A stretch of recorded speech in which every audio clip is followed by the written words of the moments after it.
El político debe ser capaz de predecir lo que va a pasar mañana, el mes próximo y el año que viene, y de explicar después por qué no ha ocurrido.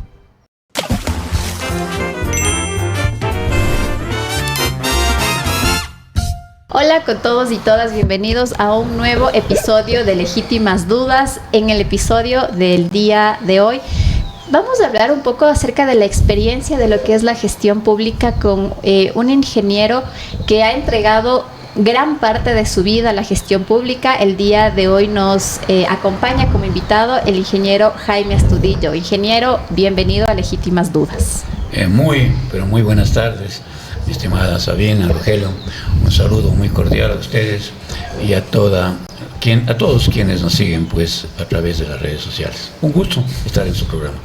Muchas gracias por asistir a este espacio que efectivamente lo que tratamos de hacer es solventar estas dudas que tenemos los jóvenes, y qué mejor con su experiencia también. Antes de empezar la entrevista estábamos conversando acerca de su experiencia académica. Cuéntenos un poco más. Usted es ingeniero, hizo algunas maestrías, habla francés, habla también alemán. Cuéntenos cómo fue ese trayecto. Bueno, ni tanto, ¿no? Miren, mi trayecto como ciudadano ecuatoriano, en la escuela, yo soy técnico electromecánico en Colegio Técnico Salesiano.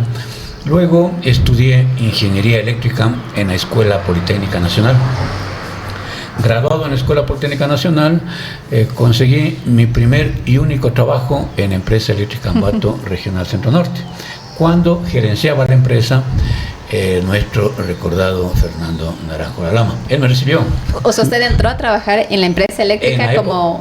claro. ¿Cuál era su rol? Mire, el rol que le corresponde a un ingeniero primerizo, ¿no? Asistente de ingeniería. Y luego pues se fue ascendiendo paulatinamente a jefe de área, jefe de sección. Muchos años estuve como director comercial y desde el 2005, casi 20 años como gerente general de la empresa.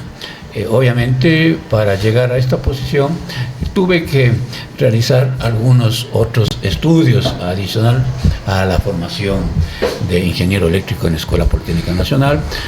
Dios y la vida me dieron la oportunidad de hacer posgrados en Bélgica, en Suecia, en Brasil, en Uruguay. También pues la oportunidad de ser dirigente internacional de una organización que agrupa, engloba a países de Latinoamérica y a todas las empresas de generación, transmisión, distribución. Yo fui 2 veces vicepresidente internacional de esta organización que se llama CIER, Comisión de Integración Energética Regional, cuya sede está en Montevideo, Uruguay. Esa fue una de las mayores satisfacciones que tuve, ¿no? ¿Cuál ha sido uno de los hitos más grandes que usted puede decir que se logró desde la empresa eléctrica para la ciudad de Ambato o para la provincia de Tungurahua? Y yo diría para toda el área de concesión, Rogelio, ¿no? Un hito, el hecho de que la empresa en el año 2020, hace 6 años, consiguió el premio oro a la calidad del servicio, compitiendo no solamente con las empresas distribuidoras de Ecuador, sino con varias empresas distribuidoras de Latinoamérica. ¿A qué nivel? En el rango, más bien en la categoría, hasta 500,000 usuarios, ¿no? Competimos con empresas de Perú, de Colombia, no de Brasil, porque Brasil tiene empresas con un número formidable de clientes, Bolivia, Paraguay, Chile, Centroamérica, ¿no? Yo creo que la mayor satisfacción fue aquella, ¿no? Coronó un esfuerzo, un conjunto de esfuerzos, yo diría con absoluta franqueza, sinceridad, de todo el conglomerado de la empresa, porque esa no fue un logro de Jaime Astudillo, fue un logro de todos los trabajadores directivos, y no solamente los trabajadores activos en ese momento, sino todos aquellos que en su momento aportaron a la empresa y que ya estaban en condición de jubilados, ¿no? Claro, la luz eléctrica siempre se convierte como en ese misterio, ¿no? Que tenemos los ciudadanos literales, como decía por ahí la Camila León, abres la llave, cae el agua. Algo así pasa en general con la luz eléctrica, o sea, solo sabemos que de pronto aplastas el interruptor y se prende el foco, pero no sabemos qué hay detrás tampoco de todo ese proceso de transformación de la energía, ¿no? ¿Qué nos podría decir usted acerca de eso? ¿Algún dato curioso que nos puede lanzar? Atrás de ello, pues existe todo un sistema con una especial complicación, ¿no? Son 3 etapas perfectamente definidas en el servicio eléctrico: la generación, donde se produce la energía eléctrica, la potencia; la transmisión, las líneas estas altas de 230.000, 500.000 voltios, que transportan esa energía que se produce en las centrales; y finalmente la distribución y comercialización, donde existe ya ese voltaje de 120, 220 voltios que nos permite a nosotros utilizarlo para los diferentes propósitos: residencial, comercial, comunicacional, ¿no? Miren, hay algo interesante ahí, ¿no? En esta época ya está, creo que el 98-99% completamente automatizado. Si es que usted tiene una falla en este sector, le aseguro que esa falla es automáticamente detectada por el centro de control que tiene la empresa eléctrica Ambato y por un centro nacional en el evento que esta falla desencadenara una mayor. Ya estamos con bastante automatización, con elementos que se llaman inteligentes, que detectan esta falla y permiten identificar el sitio y destinar el personal a una oportunidad del caso. Hace poquísimo tiempo aquí en Ambato había todo este tema de los cables que ya se caen, que pasan los camiones, los autos, los y carros se chocan, alegóricos. Claro, los carros alegóricos, y se chocan con los cables, ¿no? Por ahí incluso había una discusión entre la página de la empresa eléctrica hace poco tiempo con el gas municipal, y decía, no, es que eso es del municipio, no, es que eso es de la empresa eléctrica. ¿A quién creemos? ¿Cómo diferenciamos? ¿Qué puede hacer el ciudadano? ¿A dónde acude? Interesante la pregunta, Rogelio. Mire, este es un tema que realmente me apasionó, como ingeniero eléctrico primero y como administrador después. Yo aspiraba, soñaba ver a todo Ambato, no solamente al centro, soterrado a todas las ciudadelas, y avancé, yo diría, un gran porcentaje, ¿no? La avenida Atahualpa. Todo. Mire, logramos soterrar los cables en Ficoa, en Atocha, la Ciudadela España, la Vicentina, Cristóbal Colón, por decir algo, ¿no?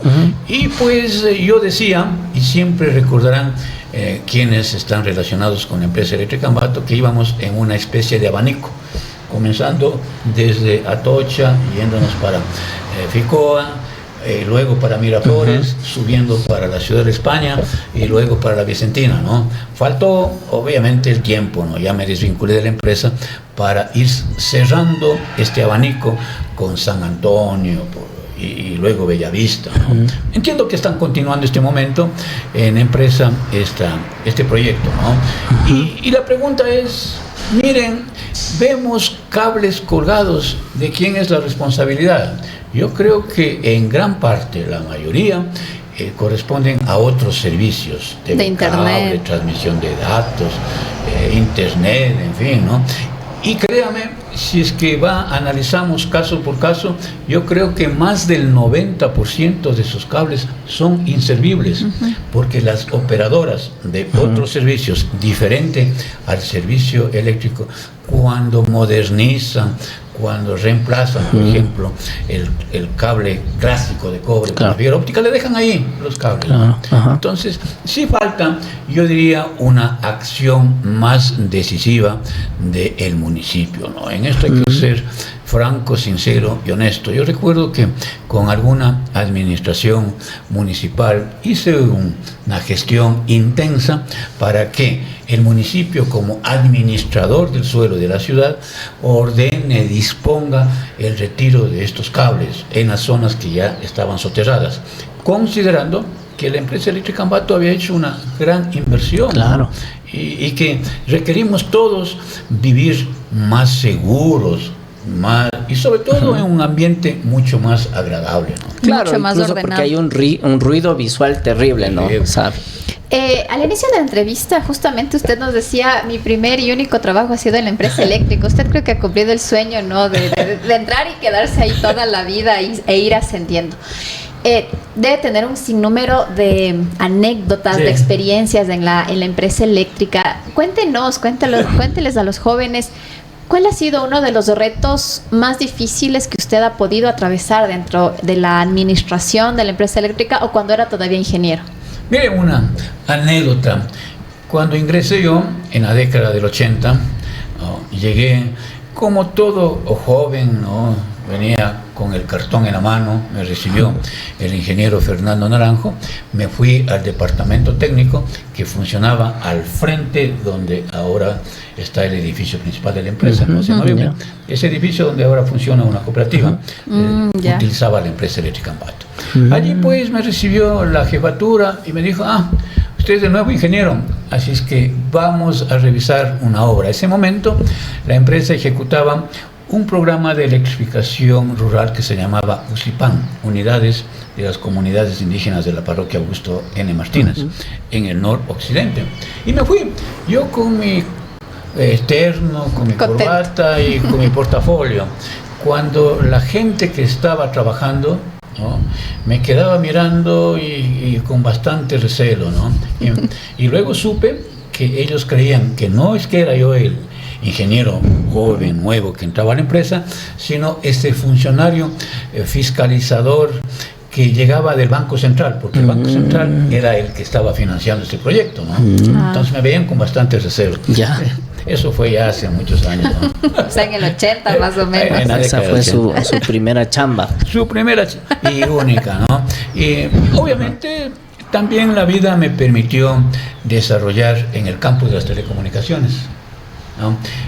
Hablo de la década del 90, cuando pocos ingenieros aquí en la región central acometían o se adentraban en el tema telefónico. Entonces, yo lo hice y eso me permitió, a inicios de la década del 90, representar a la Sociedad de Ingenieros del Ecuador en el directorio del ex YETEL. YETEL era una institución pública que daba el servicio telefónico a todo el país. Incluso antes de Andinatel, me imagino. Antes de Andinatel, antes de Emetel. Porque la historia es primero YETEL, luego se transformó en Emetel, luego en Pacifictel, Andinatel y ahora CNT. Estoy hablando, sí, Andinatel es lo que conocimos. Estoy hablando de esa institución YETEL, que significaba Instituto Ecuatoriano de Telecomunicaciones. Era absolutamente pública, ¿no? Tenía una muy rígida, era una camisa de fuerza el tema legal que no le permitía desarrollar las actividades, como al sector de la distribución en el tema eléctrico. Ellos, para contratar cualquier tema, tenían que pasar por la Contraloría, Procuraduría, en fin. Todo ello no permitió que tengan una buena imagen. Entonces, en ese entonces, ¿no?, hablar de YETEL no era precisamente de lo mejor, ¿no? Además de que el teléfono clásico, fijos, la línea fija, escaseaba, ¿no? Eran una lotería que alguien tenga ese servicio. Sí, ahora, me contaba mi mamá que en Guache había uno, el que tenía el teléfono y iba corriendo solo para llamar. De esa época. Entonces fui miembro del directorio y hay una anécdota, ¿no? Era vicepresidente de la República el ingeniero Parodi, Luis Parodi Valverde. No, él no le recuerdo. Era vicepresidente del doctor que murió hace un momento, ¿no? Hace un poco nomás, el doctor Rodrigo Borja Ceballos. Era la dupla, ¿no? Y en esa condición, pues, siendo eléctrico Luis Parodi Valverde, pues participaba con alguna regularidad en el directorio. Y como yo también era ingeniero eléctrico, tenía una gran confianza, muy joven en ese entonces, ¿no? Y me encargó que estuviera al frente de una comisión. Esa comisión estaba encargada de analizar las ofertas para adjudicar la telefonía móvil celular. Estoy hablando de inicio de la década 90. Claro. Increíble. ¿Sí? Ajá. O sea, yo puedo dar fe de cuántos consorcios participaron en este proceso para la telefonía móvil celular, que se concretó en el año 93, cuando se iniciaba el periodo del arquitecto Sixto Durán Ballén. Wow. Yo tengo un montón de preguntas en realidad. Tengo un montón de preguntas y quiero ordenar un poco las ideas. Dentro del tema de la empresa eléctrica, yo siempre he tenido muchísima curiosidad. ¿De dónde sale la energía de la empresa eléctrica? ¿Solamente de Agoyán? ¿Hay alguna otra fuente? ¿La empresa eléctrica hasta dónde se extiende? ¿Hasta el Puyo? ¿Hasta el Tena? ¿Hasta dónde? No tengo claridades de eso. Y la empresa eléctrica, por último, para terminar y englobar toda la idea, ¿es una empresa pública-privada? ¿Qué mismo es la empresa eléctrica? Interesante, muy, muy interesante. Comienzo por el último. La empresa eléctrica Ambato Regional Centro Norte S.A. tiene una muy sui generis constitución legal. Es una empresa pública que se rige con la normativa pública para todos los temas, excepto para el tema societario. ¿Ya? ¿Qué quiere decir eso? Que debe observar, por ejemplo, la ley tributaria, ¿no?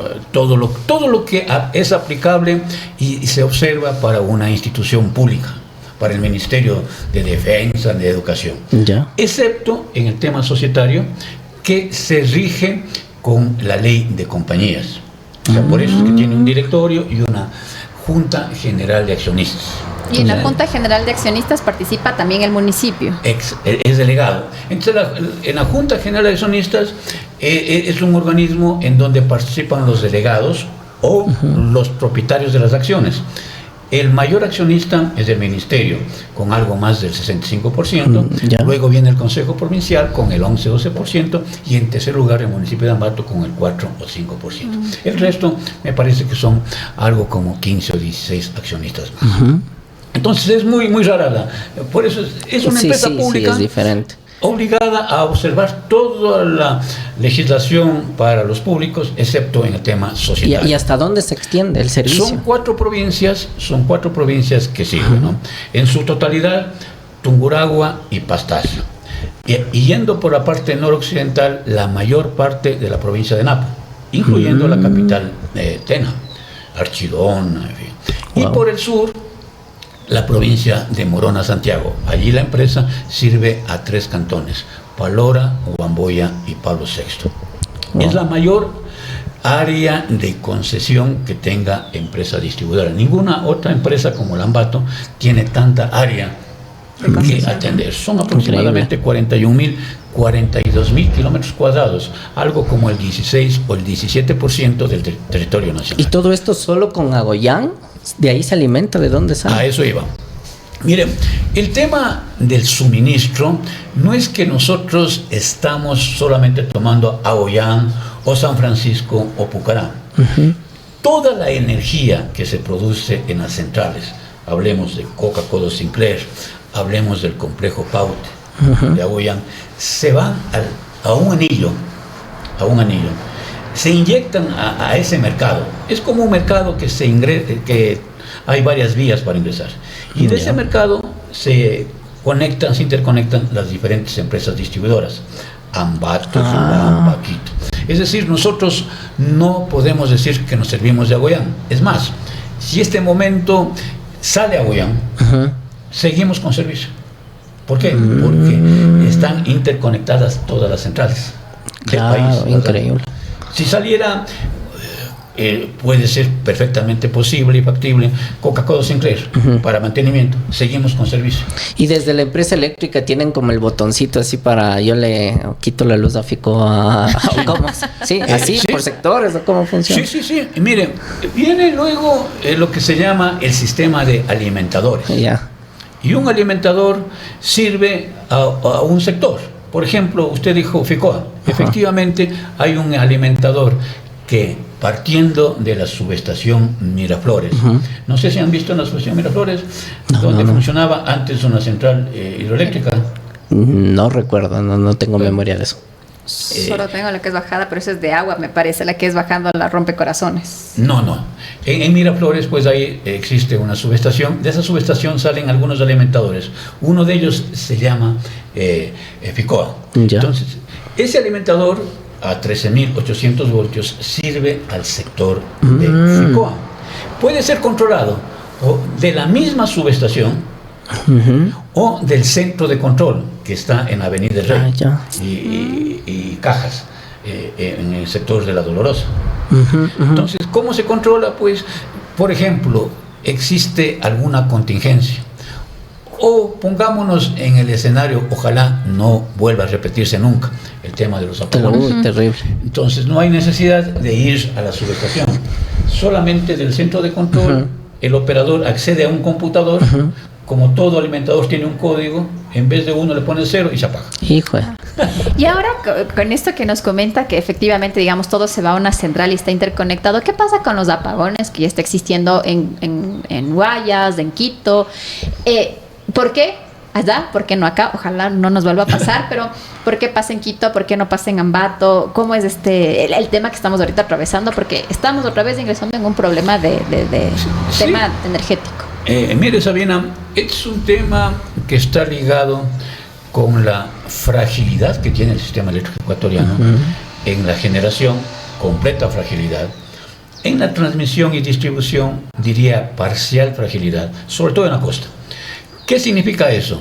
Que en generación normalmente un sistema eléctrico nacional debe tener una reserva, no menos del 15-20%. Si es que nosotros tenemos una demanda de 5.300 megavatios, debemos tener una reserva de al menos 1.000 megavatios, un poquito más, para afrontar cualquier contingencia. Y esa reserva realmente casi no existe en este momento. Estamos, como dice nuestro pueblo, saliendo con las justas. Pero Tablas. pasamos de venderle energía a Colombia a que Colombia nos dé la energía. ¿Cómo es eso? No, este momento está cerrada esa interconexión. Ni exportamos ni importamos. Por eso es justamente la fragilidad.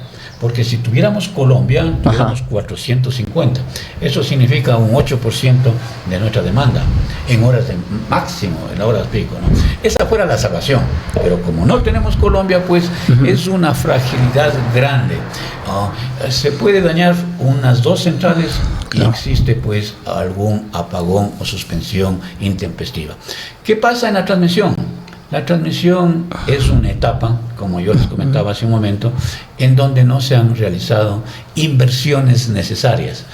La transmisión básicamente consta de las líneas y de unas unidades operativas que se llaman subestaciones. El elemento principal de estas subestaciones es un transformador de potencia, tan grande como este edificio, que requiere una tecnología especial. Para mandar a fabricar, pues eso es 1 o 2 años, ¿no? Eso no es que existe en el mercado. Pues, y yo estoy seguro que estos elementos ya están sobrecargados, y por eso las desconexiones. Entonces, no es este momento el tema de generación, porque estamos saliendo con las justas.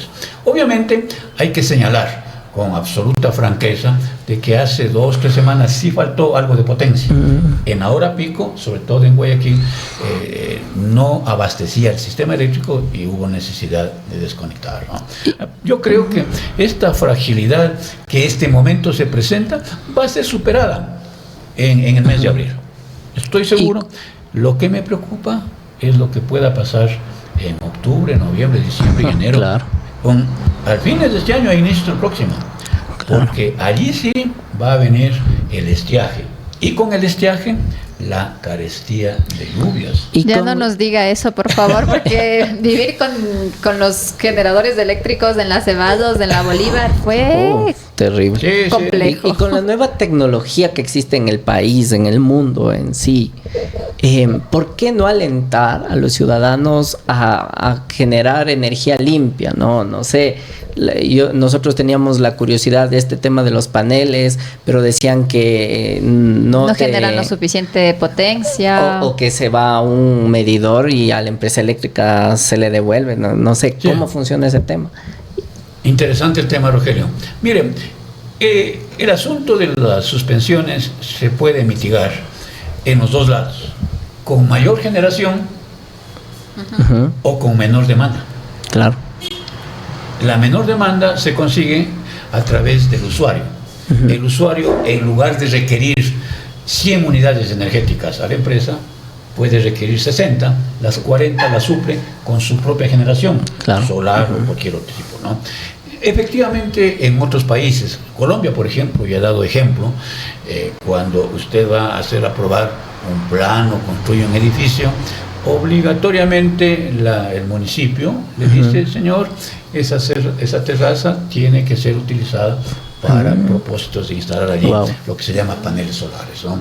Es una manera de que el cliente contribuya para que la demanda del sistema nacional pueda verse disminuida. Igual en España, desde hace muchos años, pues existen los famosos paneles. Usted ve en todos los grandes edificios, ¿no? Paneles en el campo.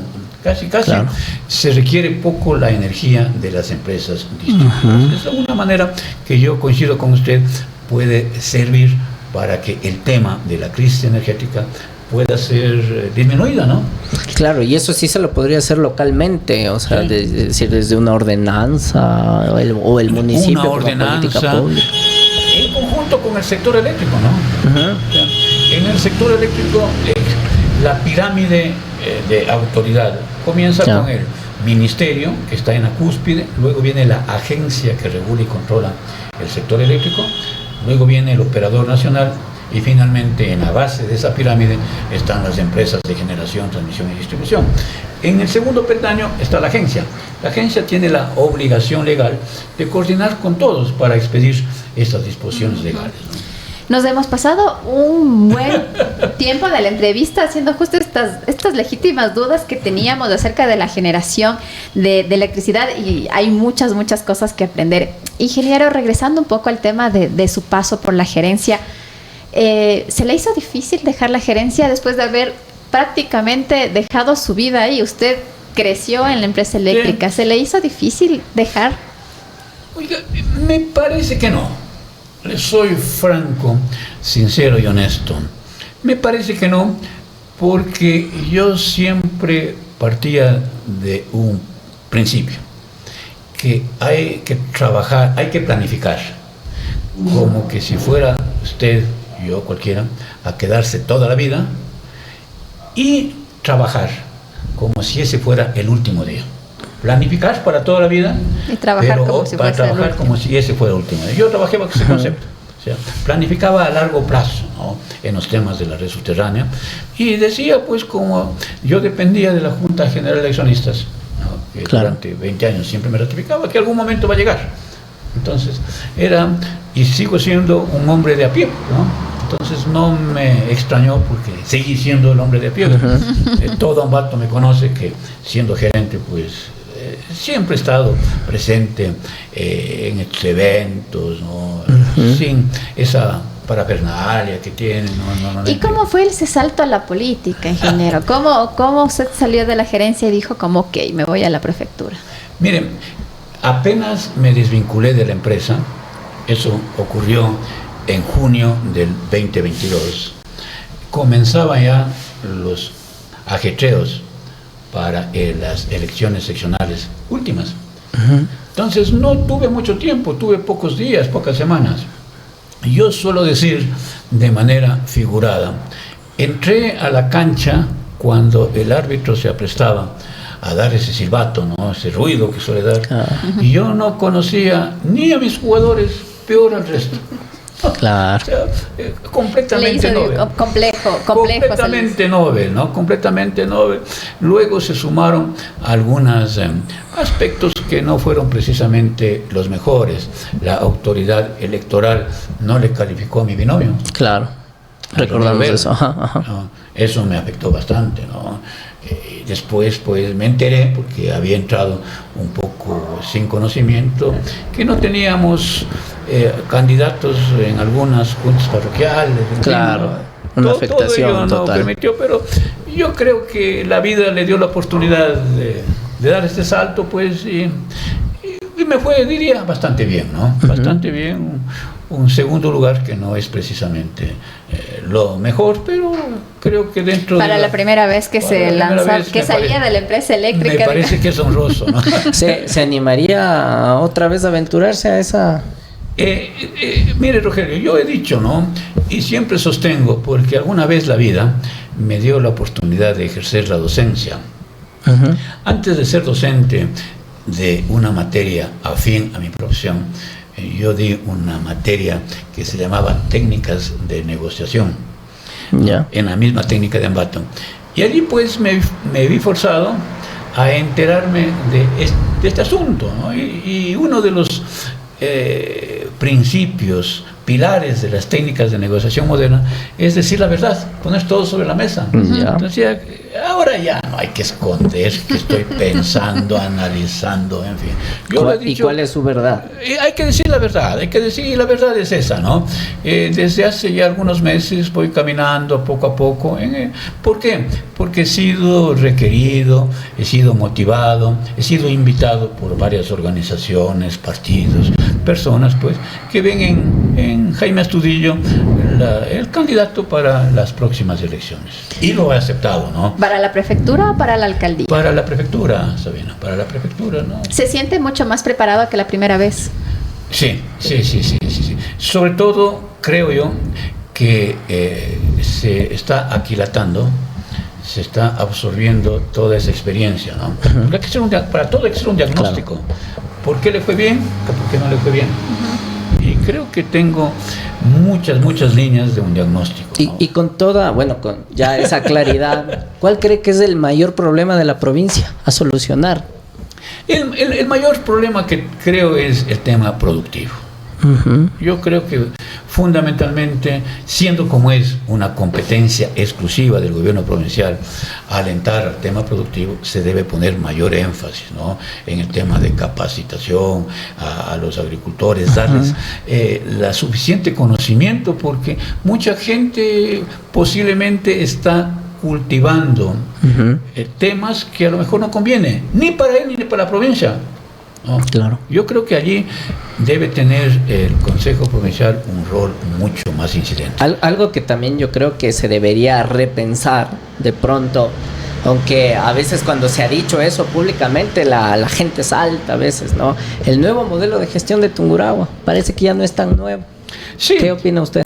Mire, el nuevo modelo de gestión fue una idea del recordado Fernando Naracuala. Espectacular, dicho sea de espectacular, dejó una huella, ¿no? Todo el mundo reconocemos.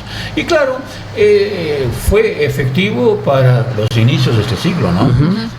Coincido en que debe ser actualizado. Claro, incluso fue un ejemplo para la Constitución, en temas de participación ciudadana. Como toda obra humana, es perfectible. Es perfectible. Por ejemplo, yo diría agregar a esos tres aspectos que los concibió de muy buena manera Fernando, ¿no? Gente, los tres parlamentos, ¿no? Claro. Agua y trabajo. Agua, trabajo y gente. Agua y trabajo y gente. Yo creo que hay que agregar algo que en ese momento no era incidente, la seguridad. Me parece espectacular. Claro, o sea, debería... Pero igual dentro del trabajo de los parlamentos creo que sí se debería cambiar. Nosotros hemos sido parte de los parlamentos. Yo fui representante del grupo de interés jóvenes en 2 ocasiones. Y claro, también vemos ahí ciertas fallas técnicas, ¿no? Internamente, como que... no lo quiero decir de mala forma, pero es una participación ciudadana que no es tan real, ¿no? Ahí le tienes levantando la mano a todos. Hay la participación, pero la incidencia en la política pública no termina siendo del todo materializada. Y hay este desgaste también. Hay esta agenda Tungurahua que realmente sí es un insumo bastante interesante, pero que a fin de cuentas como que no se le da el impulso que necesita para que las cosas que se plantearon en la agenda Tungurahua se cumplan. Sí. No hemos visto, por ejemplo, una ordenanza provincial hecha desde la participación ciudadana, algo, no sé. Me parece que queda en deuda ese aspecto en el gobierno provincial. Sí, en líneas generales podría coincidir, ¿no? Falta, en definitiva, lo que yo decía a mi gente en la empresa eléctrica Ambato, mayor ñeque. Claro.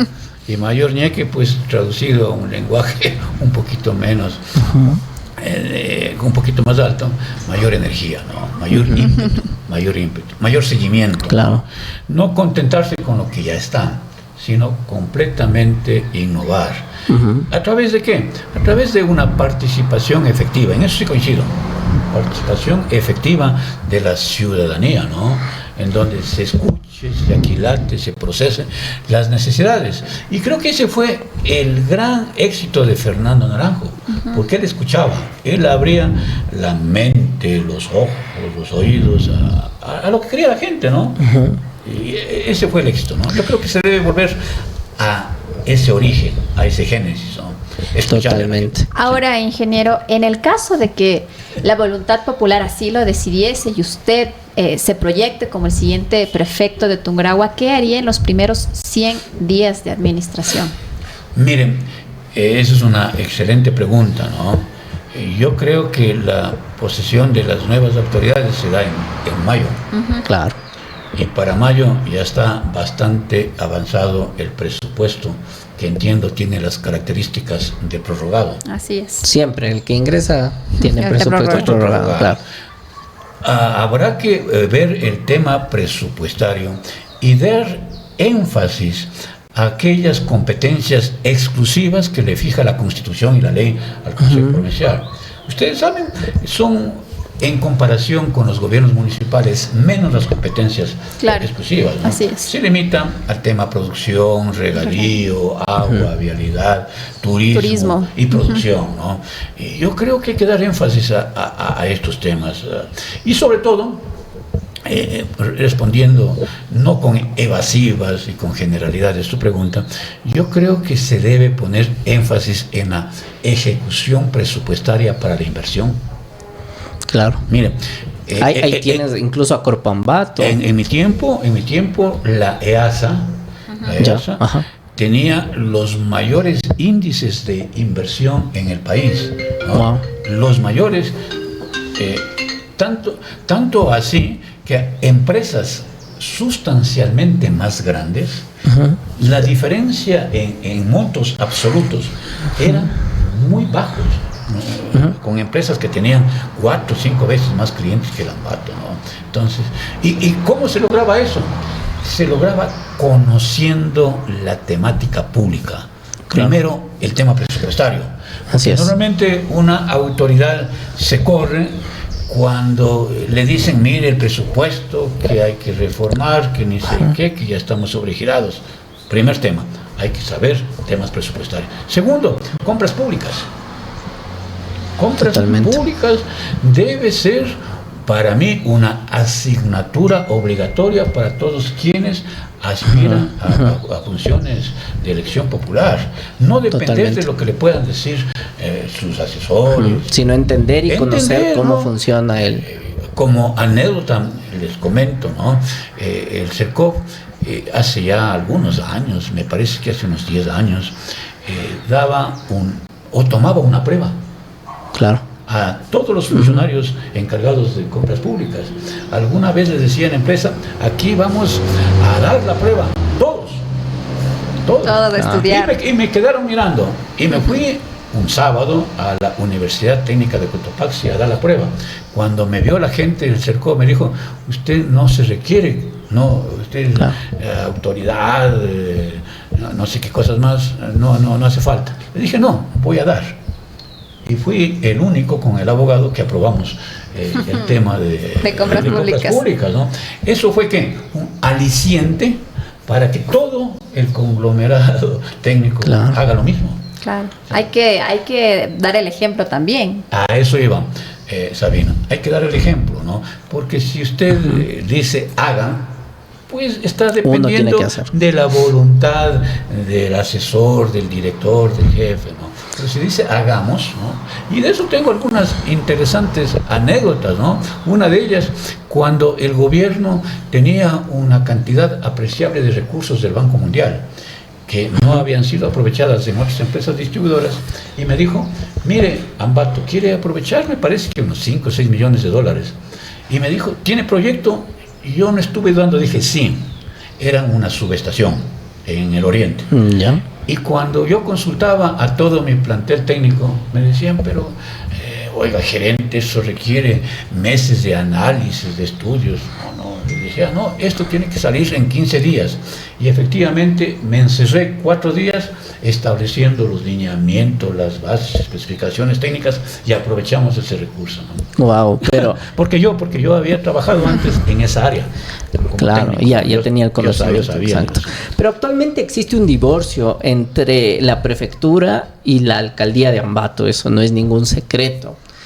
¿Y qué es lo que usted haría para evitar eso? ¿Qué cosas cree usted que es urgente trabajarlo de la mano de la prefectura y la municipalidad? Miren, esto me hace acuerdo esa gestión mancomunada entre Fernando Naranjo y Fernando Calleja. Así es. Mire, cuando hicieron la segunda represa, ¿no? Primero con la Corral, Chiquibur con la segunda, los dos autoridades analizaron y dijeron, eso debe servir también para el tema de agua potable. E intervino el municipio de Ambato, el municipio de Peleo inclusive. Claro, qué chévere. Se derivó, me parece que 100 litros desde Santa Rosa hacia Pelileo.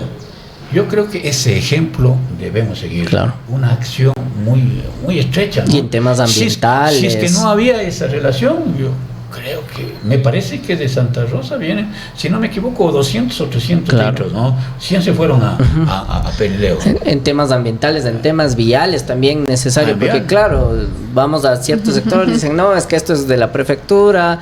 En la prefectura dicen, no, es que esto es del municipio. O sea, no se ponen de acuerdo. Y eso realmente a quien termina afectando es al ciudadano, que el ciudadano lo que busca es una solución a sus problemas. Y suele pasar y suele pasar estos temas de problemas de vialidad en estas parroquias rurales, pero que tienen el límite con lo urbano. Y ahí como se difumina y dicen, es que no es... Los rurales le dicen esto ya es urbano y lo urbano le dice eso es rural, y al final se quedan sin municipio y sin prefectura que les ayude al final. Lo que hace falta es una decisión, ¿no? Así es. De autoridad. Yo recuerdo que ese problema había en Totoras. Así es. ¿No? Y Allí, todavía tenemos el problema de Totoras. Allí decían es de Pelileo, es de Totoras, es de Ambato, y nadie se ponía de acuerdo. Así es. Cuando vino una autoridad superior dijo, hagan. Y fue la única manera de que se reconstruya esa parte, no sé, hasta llegar a Totoras, que era desastrosamente feo hace ya unos 10, 12 años, ¿recuerdo? Ahora usted, ingeniero, nos ha dicho que en lo primero que se enfocaría en estos primeros 100 días sería en el tema de productividad. ¿Qué otro gran proyecto usted cree que le hace falta a la provincia de Tungurahua? Mire, el tema agua. Y yo hablaba del asunto producción, pero para que nuestros agricultores, productores, puedan hacerlo de manera eficaz y eficiente, requieren el líquido vital, el agua.